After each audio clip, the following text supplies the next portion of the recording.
అనుదినము దేవా నీ కృపావార్త నాకు వినిపించు, అప్పుడు దినమెల్లా మేము సంతోషించేదము. దినమెల్లా మనం సంతోషంగా ఉండాలంటే, దేవుని కృపావార్త వినాలంటే, ఆ దేవుని కృపావార్తలో నుండి ఒక వాక్యాన్ని మనం ధ్యానం చేసుకుందాం. సామెత 12:3 భక్తిహీనత వల్ల ఎవరునూ స్థిరపరచబడరు, నీతిమంతుల వేరు కదలదు.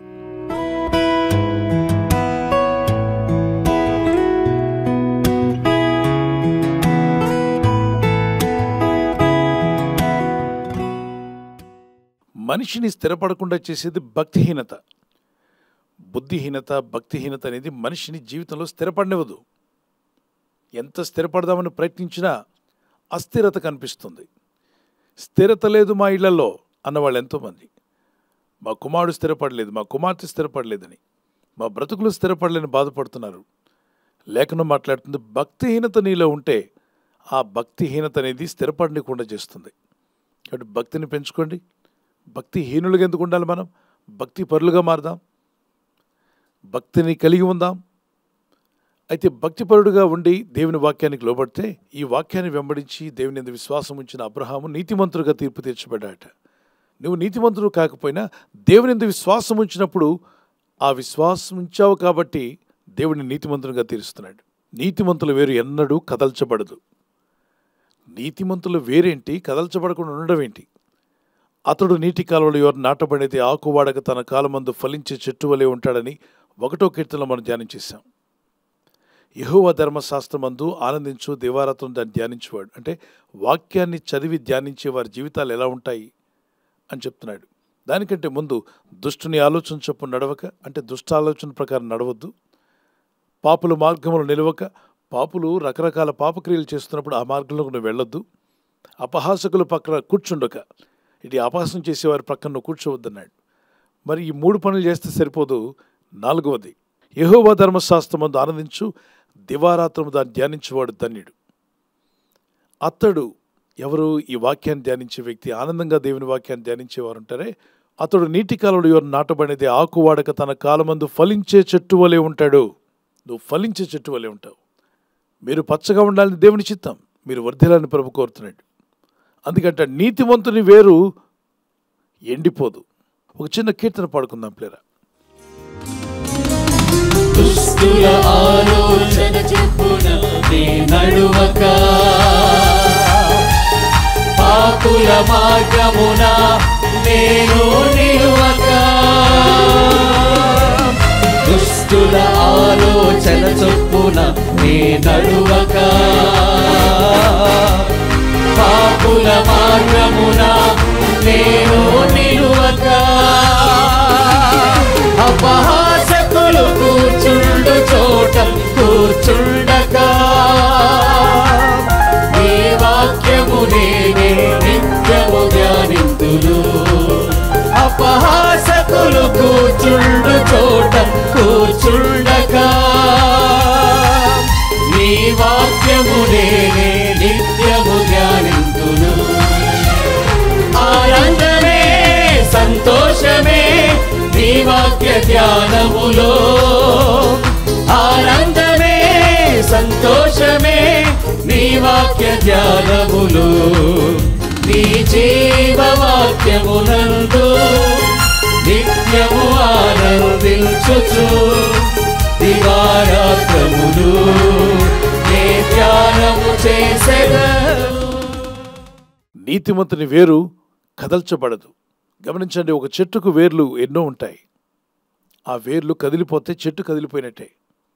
కొన్ని చెట్లు భయంకరమైన గాలి తుఫాన్లు వచ్చినప్పుడు ఎన్నో వందల సంవత్సరాలున్న చెట్టు కూడా వేర్లతో సహా పెకిలించబడి పడిపోవడం ఎప్పుడైనా చూసారా? మీరు చూడొచ్చు ఆ స్క్రీన్లో, వేర్లతో సహా పెకిలించబడి చెట్టు కూలిపోయింది. మనకు బాధగానే ఉంటుంది. అరే, కొన్ని వందల ఏళ్ళ నుండి ఉన్న చెట్టు ఏర్లతో సహా కదిలించబడింది. ఇక్కడ దేవుడు అంటున్నాడు, నీతిమంతుని వేరు కదల్చబడదు. ఎటువంటి గాలి తుఫాను వచ్చినా, పరిస్థితులు ఏ విధంగా నీ మీదకు వచ్చినా, శోధన కావచ్చు, శ్రమలు కావచ్చు, శత్రువులు కావచ్చు, స్థితిగతులు కావచ్చు, వ్యాధి రోగాలు కావచ్చు, ఎలాంటి గాలి తుఫాను నీ మీదకు వచ్చినా నీ వేరు కదలదు. దేవుడు నీ వేరును కదలలేకుండా, అంటే నీ లోపల దేవుడు దాచి ఉంచిన ఆశీర్వాదకరమైన దీవెనలు నీ యొద్ద నుండి ఎవరు తీసేయలేరు. గాలి తుఫాన్ టైంలో కొన్నిసార్లు ఆకులు ఊడిపోవడం మీరు చూస్తారు, కొమ్మలు విరిగిపోవడం చూస్తారు. మీరేం భయపడనక్కర్లా. పోయిన కొమ్మలు తిరిగి వస్తాయి, పోయిన ఆకులు తిరిగి వస్తాయి, పోయిన కాయలు తిరిగి వస్తాయి. కానీ వేర్లతో సహా పెకలించబడింది అనుకోండి, ఇక ఆ చెట్టే లేనట్టు. కొన్ని పోగొట్టుకున్నట్టుగా మీకు అనిపించవచ్చు. వాటికన్నా విస్తారంగా, పోగొట్టుకున్న వాటికన్నా విస్తారంగా ఇవ్వగల శక్తిమంతుడైన దేవుడు మీ పట్ల కార్యం చేయగలరని నమ్మితే దేవునికి స్తోత్రం చెప్పగలరా? విశ్వాసం ఉంచు, ప్రార్థన చేయి. నేను చిన్నవాడినై ఉంటిని, ఇప్పుడు ముసలివాడినై ఉన్నాను. అంటే ఒక అనుభవంతో చెప్తున్నాడు. నేను చిన్నవాడినై ఉంటిని, ఇప్పుడు ముసలివాడినై తిని. అంటే చిన్నతరం నుండి ముసలితనం వరకు ఆయన గమనించాడట. కొందరు బ్రతుకులను చదివాడు ఆయన, కొందరు జీవితాలను రీడ్ చేశాడు, చదివేశాడు. అంటున్నాడు, నీతిమంతులు విడవబడలేదు. ఎక్కడ శ్రమలు వచ్చినట్టే ఉన్నాయి, బాధలు వచ్చాయి, ఇబ్బందులు వెళ్ళారు, కానీ దేవుడు మాత్రం వారిని విడిచిపెట్టలేదు. అంతేకాదు వారి సంతానము భిక్షమెత్తుట నేను ఎక్కడా చూడలేదు. అంటే నువ్వు భక్తి కలిగి జీవిస్తే నీ పిల్లలు ఎక్కడ భిక్షమెత్తుకోకుండా దేవుడు కాపాడబోతున్నాడు. నీవు దేవుణ్ణి ఆశ్రయిస్తే మరొకరు ఆశ్రయం కొరకు నీ పిల్లలు వెళ్ళాల్సిన అవసరం లేదు. ఆయనే మీ కుటుంబానికి ఆశ్రయదుర్గంగా ఉండి కాపాడునుగాక. ఊరకుక్కలు మురిగినట్టుగా కొందరు మరుగుతూ ఉంటారు. మిమ్మల్ని లేకుండా చేస్తాం, మీ బ్రతుకులు కనబడకుండా చేస్తామని. వారి మాటలన్నీ గాలి మాటలే. నిన్ను స్థిరపరిచిన వాడు మనుషుడు కాదు, దేవుడు.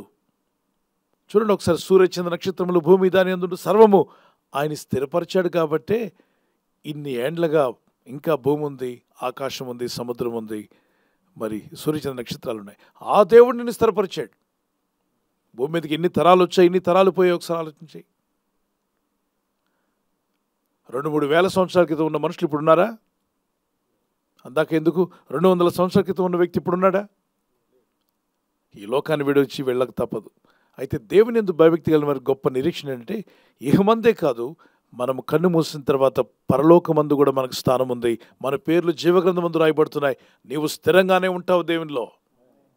సామెత 12:12 సెకండ్ హాఫ్లో మనం చదివితే, నీతిమంతుల వేరు చిగుర్చును.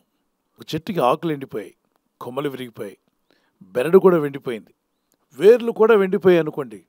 అయినా వాళ్ళు భక్తి కలిగి ప్రార్థించి దేవుని యందు విశ్వాసం ఉంచినట్లయితే నీతిమంతుని వేరు చిగురించును అంటున్నాడు. మళ్ళా వేరులో జీవం పోస్తాయంట దేవుడు. ఇక అన్నీ పోయాయి అనుకుంటున్న నీ జీవితంలో అన్నీ తిరిగి రాబోతున్నాయి. ప్రభు రప్పించగల శక్తిమంతుడు. విశ్వసించి ప్రార్థించి దేవుని మీద ఆధారపడి నిరీక్షణ కలిగి ఉండు. అంతా అయిపోయింది, ఇక నా జీవితంలో నీ మనసును కృంగ తీసుకోవద్దు. దేవుని యందు విశ్వాసం ఉంచు, నిరీక్షణ కలిగి ఉండు. దేవుని వాక్యానికి లోబడి ప్రార్థించడం ప్రారంభిస్తే ఎండిపోయిన వేరును కూడా దేవుడు చిగురింపు చేస్తాడట. నీతిమంతుని వేరు చిగుర్చును. ఈ వాగ్దానం ఎత్తి ప్రార్థన చేసుకుందాం. పరిశుద్ధమైన మా ప్రియ తండ్రి, లేఖనాల్లో అనేకమైన అద్భుతమైన విషయాలు మీరు మాకు చూపించారు. నీతిమంతుని వేరు కదల్చబడదన్నావు. నీతిమంతుల పిల్లలు భిక్షమెత్తుకోవడం ఎక్కడా మాకు కనబడలేదని భక్తుడు సెలవిచ్చాడు. నీ యందు భయభక్తి కలిగి జీవించినటువంటి అనుభవపూర్వకంగా చెప్పిన మాటలు మేము జ్ఞాపం చేసుకుంటున్నాం. నా చిన్నతనం నుండి చూశాను, నీతిమంతులు ఎక్కడా కదల్చబడలేదు, వారి పిల్లలు భిక్షమెత్తుకునే పరిస్థితి రాలేదు. దేవుడు వారిని కాపాడని చెప్పిన ఈ వాగ్దానం వీరందరి పట్ల నెరవేరునుగాక.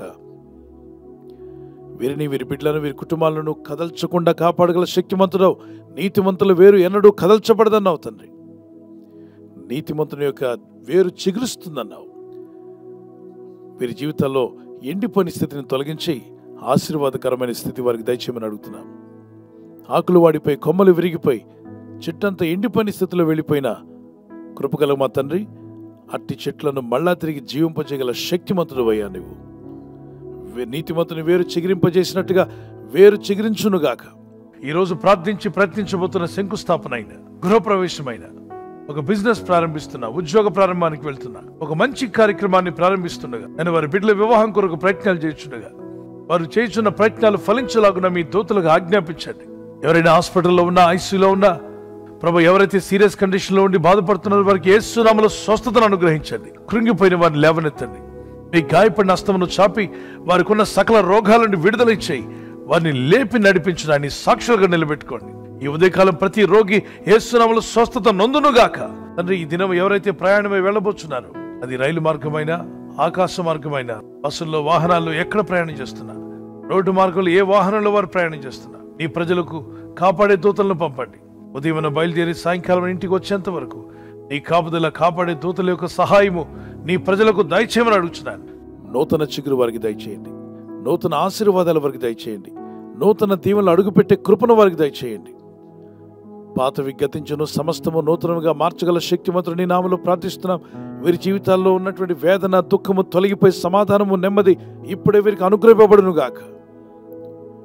వీరును, వీరి కుటుంబస్తులు, అలాగే నీ యందు విశ్వాసం ఉంచి ప్రార్థించబోతున్నటువంటి నూతనంగా నమ్ముకున్న వారు కూడా నీలో బలపరచబడి వారి ఆత్మీయ జీవితాలు కూడా స్థిరపరచబడి వర్ధిల్లే కృపనిమ్మని, వీరు ఫలించి అభివృద్ధి పొందుటకు నీ సహాయం దయచేయమని యేసుక్రీస్తు వారి యొక్క పరిశుద్ధ నామములో అడుగుచున్నామా పరలోకపు తండ్రి. ఆమేన్.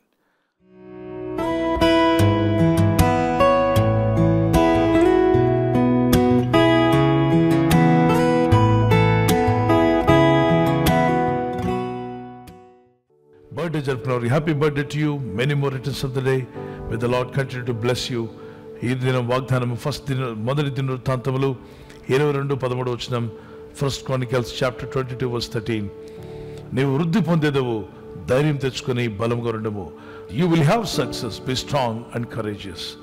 You will have success and be strong and courageous. And you can say like this, I will have success and I will be courageous and I will be strong in the Lord. దేవుని వాక్యం చేత మీరు బలపరచబడుదురుగాక. మీరు వృద్ధి చెంది అభివృద్ధి పొందాలని ప్రభు కోరుచున్నాడు.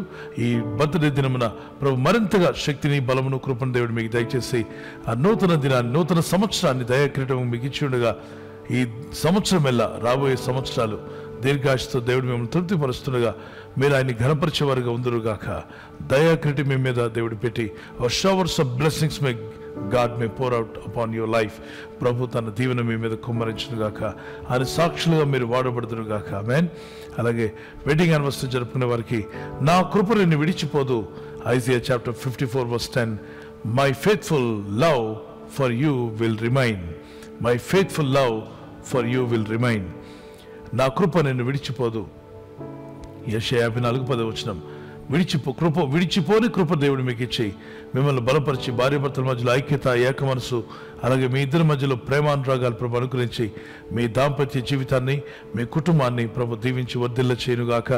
ప్రభు రాకడాల్సిమైతే మరి silver jubilee, golden jubilee, platinum jubilee జరుపుకునేంత కృప, సహాయము మీకు కలుగునుగాక. God bless you. మీతో ఒక మాట. ప్రతిదినము ఈ వాగ్దానం ద్వారా 1,00,000 మందికి పైగా వీక్షించి ఆశీర్వదించబడుతున్నారు. నిన్నటి దినాన వాగ్దానాన్ని 1,00,000 మందికి పైగా వీక్షించి దీవించబడ్డారు. ప్రతిదినము అప్లోడ్ అయ్యే ఈ వాగ్దానాన్ని విని మీరును దీవించబడండి. ఎందరికో దీవెనకరంగా ఉన్న ఈ వాగ్దానాన్ని మీ బంధుమిత్రులకు, స్నేహితులకు, శ్రేయోభిలాషులకు వాట్సాప్ గ్రూప్స్ ద్వారా ఈ వాగ్దానాన్ని షేర్ చేయండి. వారు కూడా విని దీవించబడులాగున ఈ వాగ్దానాన్ని అప్లోడ్ చేసి PJ స్టీవెన్ పాల్ గారి యూట్యూబ్ ఛానల్ను సబ్స్క్రైబ్ చేయించండి.